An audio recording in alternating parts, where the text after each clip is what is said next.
Pihak keluarga korban kasus pembunuhan Vina di Cirebon tidak terima polisi tiba-tiba menghapus 2 orang tersisa dalam daftar pencarian orang, DPO.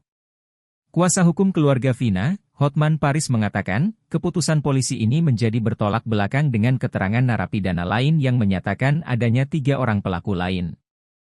Hotman Paris pun mempertanyakan keabsahan putusan pengadilan terhadap para terdakwa pelaku pembunuhan Vina yang telah diadili sebelumnya. Lebih lanjut, mengenai Peggy Setiawan, Hotman Paris juga berharap pihak kepolisian bisa transparan dalam mengungkap identitasnya. Peggy ini ditetapkan sebagai tersangka DPO sudah di BAP dari 6 orang terpidana, 5 menyatakan bukan Peggy, hanya 1 yang menyatakan Peggy, tutur Hotman. Artinya, 5 lawan 1. Jadi, mana yang benar, lanjutnya. Dalam kesempatan yang sama, kuasa hukum keluarga Vina lainnya, Putri Maya Rumanti juga berharap bisa kembali meneliti terkait pengungkapan kasus kliennya tersebut. Jangan terlalu tergesa-gesa menetapkan apa yang seharusnya diperiksa terlebih dahulu, karena ini kan sudah 8 tahun tidak pernah diproses, ucap Putri.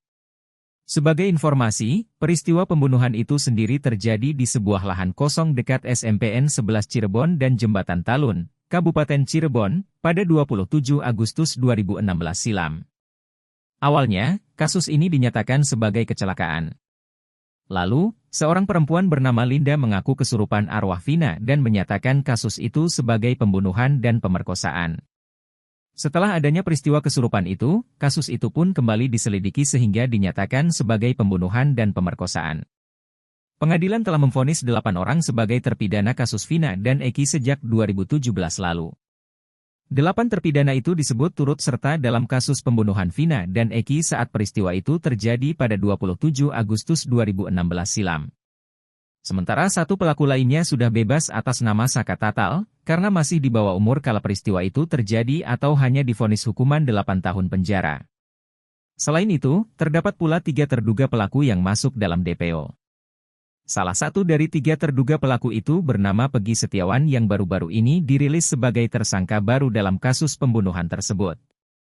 Peggy juga disebut sebagai otak dalam pembunuhan Vina dan Eki. Sebab, beberapa kejanggalan menyeruak seiring munculnya sejumlah saksi yang menyatakan 8 terpidana dan Peggy bahwasanya mereka tidak terlibat.